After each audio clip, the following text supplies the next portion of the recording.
আসসালামু আলাইকুম, কেমন আছেন সবাই?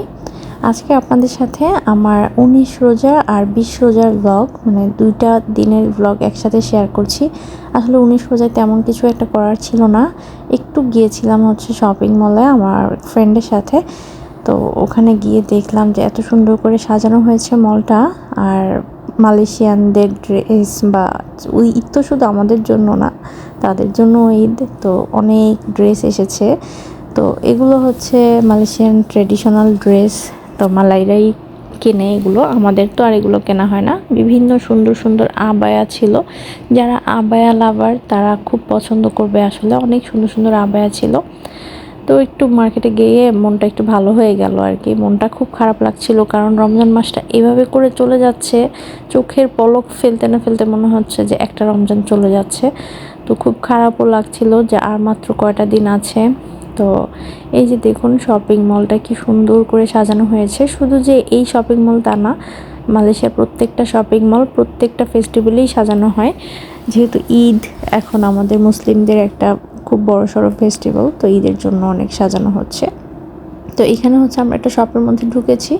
ওখানে দেখলাম যে মাত্র মানে এত কম দামে বিভিন্ন ট্রাউজার, টি শার্ট, শার্ট এগুলো বিক্রি করছে। এত কম দাম ছিল, তো একটু ঘুরে ঘুরে দেখছিলাম আর কি কোনটার কী অবস্থা।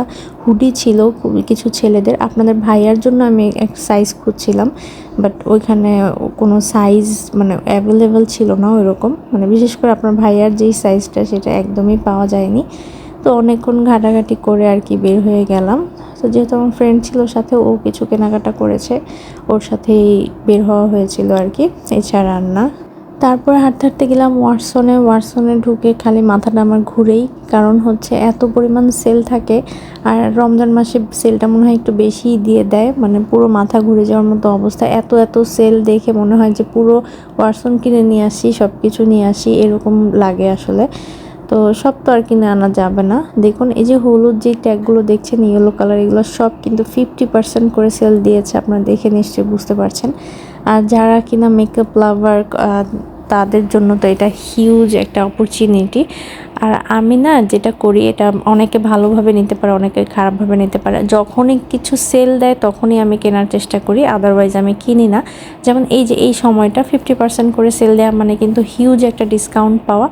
তো এটা অনেকে ভালোভাবে নেয়, অনেকে খারাপভাবে নেয়, যে যেভাবে নেয় কোনো ব্যাপার না। বাট আমি সেলে জিনিসপত্র কিনতে খুব পছন্দ করি। তো আমাদের হয়েছিল কি, ইফতার টাইম হয়ে গিয়েছিল, আমার বাসায় আর ওরকম কোনো কিছুই রেডি করা ছিল না। তো আজকে আমরা হচ্ছে ইফতার নিয়েছি। এই যে রুটি জনটা নিলাম, এটা রিসেন্টলি আপনার ভাই আর আমাদের খুবই ফেভারিট হয়ে গিয়েছে। তো এটা হচ্ছে রাস্তার পাশ থেকে নিয়ে নিলাম। আর আমাদের গাড়ির মধ্যেই হচ্ছে ইফতারটা করতে হয়েছে। আমরা খেজুর আর পানি খেয়েছি গাড়ির মধ্যে, তারপর বাসায় গিয়ে বাদবাকি খাবার খেয়েছি। তো এখানে হচ্ছে মালয়েশিয়ান একটা বিরিয়ানি নিয়েছি, বিরিয়ানিটা খুবই মজার ছিল। আর এই যে রুটিজন ছিল, এটা ছিল আমাদের ১৯ রোজার ইফতারি। বললাম না বাসায় তেমন কিছুই করা ছিল না, জাস্ট যেহেতু বাইরেই ছিলাম আমরা, তো বাইরে থেকে এগুলো আর কি কিনে আনতে হয়েছে, কিছুই করার নেই। তো এগুলো এনে তারপরে হচ্ছে আমরা আমাদের ইফতারটা আলহামদুলিল্লাহ কমপ্লিট করেছি। এটা হচ্ছে আমাদের ২০ রোজার ভিডিও। আমরা মসজিদে এসেছিলাম। আমি হচ্ছে ২০ রোজার দিন বাসায় ইফতার বানাইনি, আমি ঘরের টুকটাক অনেক কাজ ছিল, যেহেতু ঈদ চলে আসছে। আমি বাসা টাসা অনেক ক্লিন করেছি, একদম ডিপ ক্লিন যেটাকে বলে। তো সেগুলো করে না আমার এত টায়ার্ড লাগছিল রোজা রেখে, মানে ক্লিনিং করাটা কিন্তু অনেক কষ্টের। তো আমার আর ইফতার বানানোর মতো কোনো এনার্জি ছিল না। পরে আমরা চিন্তা করলাম কি, যেহেতু আজকে শুক্রবার, চলো আজকের দিনও আমরা মসজিদে গিয়ে ইফতারটা করি, যেহেতু গত শুক্রবারও করা হয়েছিল। আর মসজিদে গিয়ে ইফতার করলে এত শান্তি লাগে, সব কিছু মিলিয়ে অনেক শান্তির ছিল। তো যার কারণে আবারও প্ল্যান করে ফেললাম মসজিদে ইফতার করাটা। মানে এটা মনে হচ্ছে এখন একটা নেশা হয়ে গিয়েছে, মন চায় যে প্রতিদিন মসজিদে গিয়ে ইফতার করি। আসলে প্রতিদিন হয় না, আপনাদের ভাইয়া তো ফ্রি থাকে না, তো যার কারণে প্রতিদিন মসজিদে যাওয়া সম্ভব হয় না। তো একটু ফ্রি ছিল, তো যার কারণে আমরা এই যে শুক্রবার দিন আবারও চলে আসছি মালয়েশিয়ার জাতীয় মসজিদে আসছি আজকে আমরা। এটা কুয়ালালামপুরে মসজিদ নেগারা, খুবই বড় একটা মসজিদ আর দেখার মতো খুব সুন্দর একটা মসজিদ। আর যেহেতু একদম লাস্ট মোমেন্টে প্ল্যান করেছি, আমাদের না একদম দেরি হয়ে গিয়েছে আসতে আসতে। আমরা জাস্ট খাবারগুলো গুছিয়ে বসেছি, ঠিক ওই মুহূর্তে আজান পড়ে গিয়েছে, মানে আজান দিয়ে দিয়েছে আমরা বসতে বসতেই। আর মসজিদ থেকে তো খাবার দেয়া হয় সব সময়, এটা মানে কি বলবো, এটা অনেক বড় একটা ব্লেসিংস বলতে গেলে। আলহামদুলিল্লাহ ইফতার পাওয়া যায় মসজিদে। তো এই যে আমাদের বক্সে কিন্তু ইফতারও দেওয়া হয়েছে, আর ভাত তো থাকবেই, কারণ মালয়েশিয়ানরা ভাত খেতে খুব পছন্দ করে, এটা আমি আমার আগের কয়েকটা ভিডিওতে বলেছি। তো ভাত ছিল, আজকের আইটেমে ছিল হচ্ছে মাছ ছিল, একটা কারি ছিল। তো খাবার কিন্তু খুবই মজার, খাবার যে মজা না তা না, খেতে পারি না এরকম কিছুও না। আলহামদুলিল্লাহ খাবার খুব মজা হয়, ইভেন আমরা খেতেও পারি। তো আমি তো বাসা থেকে ফ্রুটস এগুলো সব নিয়েও গিয়েছিলাম, খেজুর তো থাকেই। তো একদম আজকে আর সাজিয়ে গুছিয়ে বসার মতো সময় হয়নি, একদম এভাবে করেই নাকে মুখে আমাদেরকে খেতে হয়েছে, কারণ আবার নামাজ আমরা জামাতে আদায় করব যেহেতু, তো তাড়াতাড়ি করে আমরা আর কি খাওয়া দাওয়াটা কমপ্লিট করেছি। আয়াত গাড়িতে ঘুমিয়ে গিয়েছিল, তো ওর খাওয়ার মুড ছিল না, তারপরে ও যতটুকু একটু জোরাজুরি করে আর কি খাওয়াতে পেরেছি। তো এই তো আমরা হচ্ছে জামাতে নামাজ আদায় করলাম। কি যে শান্তি লাগে, এই শান্তি আসলে বলে বোঝানো সম্ভব না কোনোভাবেই। এটা যে কি পরিমাণ শান্তি, তো খুবই ভালো লাগছিল। আমি মসজিদে নামাজগুলো আদায় করতে পারছি, জামাতের সাথে নামাজ আদায় করলে না দেখবেন অন্যরকম একটা শান্তি লাগে। এটা আমি আসলে বারবার বলতেছি, আমার বলে এটা এক্সপ্লেনেশন আমার কাছে নেই আসলে, যে এটা যে কতটুকু শান্তি দেয় মনটার ভিতরে।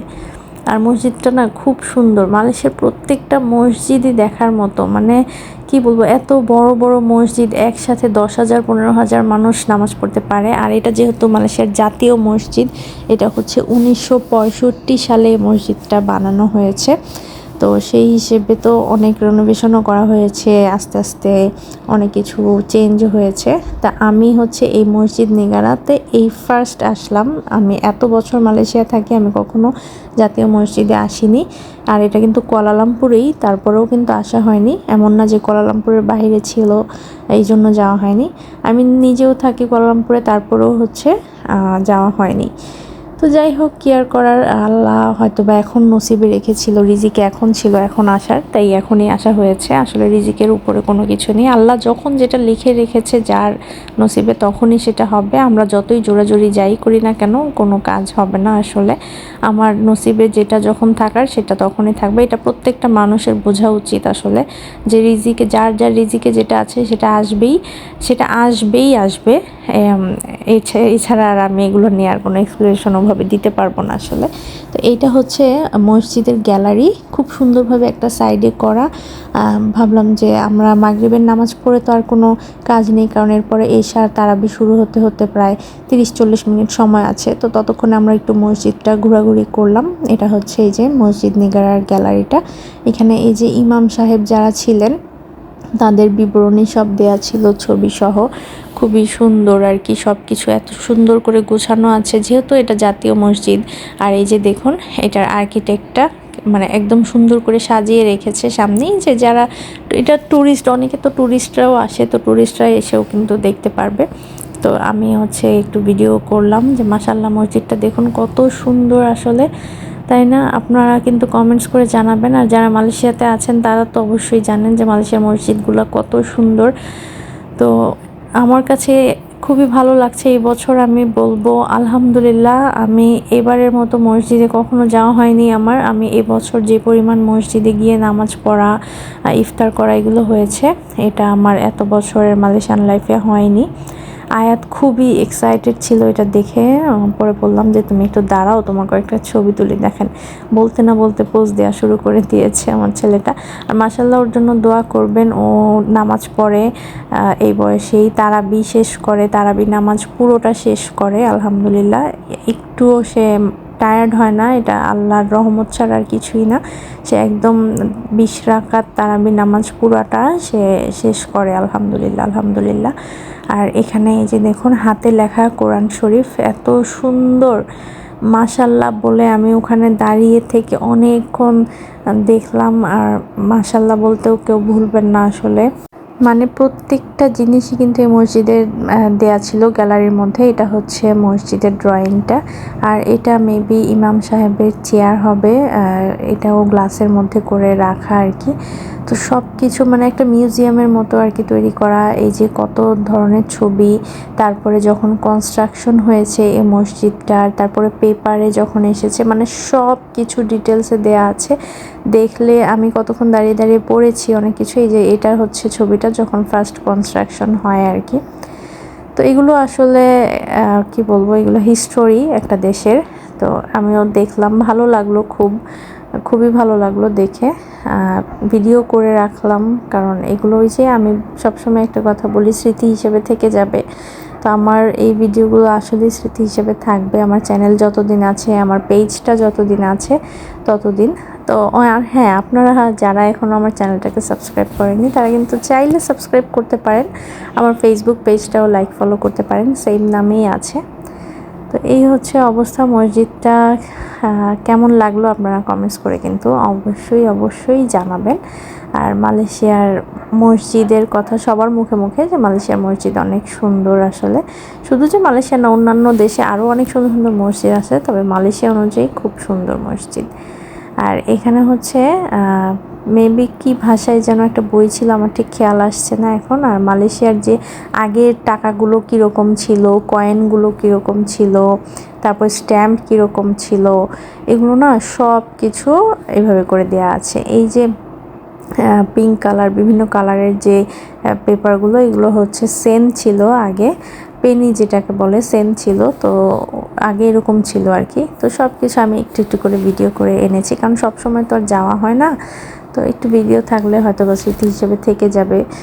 আর এই হচ্ছে রাতের ভিউ মসজিদের। আমরা ওই যে পুরোটা মসজিদ ঘুরেছি নামাজের পরে, মাগরিবের নামাজের পরে। আবার যেহেতু তারাবির জন্য দাঁড়াতে হবে, তো এখানে কিন্তু সবাই বসে ইফতার করেছে। আর এটা অনেক বড় একটা পাওয়া, যে মসজিদে বসে ইফতার করা। এটা আল্লাহর রহমত, নিয়ামত, সব কিছু মিলিয়েই খুব ভালো একটা সময় কেটেছে। আর আমার ইদানিং মনে হয় যে আমি প্রতিদিনই মসজিদে গিয়ে ইফতার করি, আমার খুবই ভালো লাগে।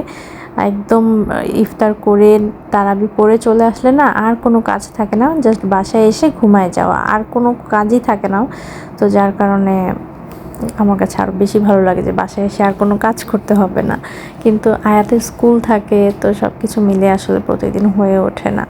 তো আমরা হচ্ছে তারাবি নামাজও শেষ করেছি, সব কিছু শেষ করে এই যে দেখুন, মানুষ কিন্তু প্রচুর পরিমাণে মানুষ বলতে গেলে রাতের অর্ধেকটা সময় এখানেই থাকে। আবার অনেকে কিন্তু এখানেও সেহরিও করে। তো যখন তারাবি পরে বের হলাম, দেখলাম যে কি চা দিচ্ছে। তো চা দেখে তো আর মাথা ঠিক নেই, যে একটু যেহেতু চা দিচ্ছে, চা একটু ট্রাই করতেই পারি। তো এই যে এখানে সবাই লাইন ধরে চা নিচ্ছিল, তো আমি ভাবলাম যে এটা তো মিস করা যাবেই না, আমিও একটু চা খাবো। আলহামদুলিল্লাহ, নামাজ শেষ। নামাজ পড়ছো পুরোটা? হ্যাঁ, তারাবি পুরোটা পড়ছো? মাশাল্লাহ মাশাল্লাহ। হ্যাপি?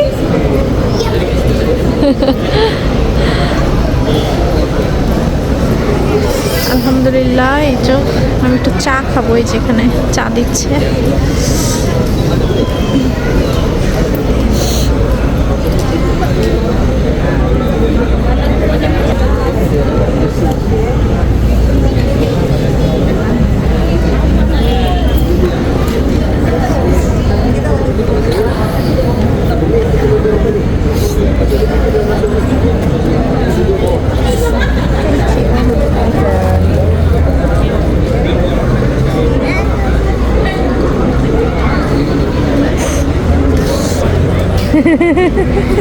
কি করো?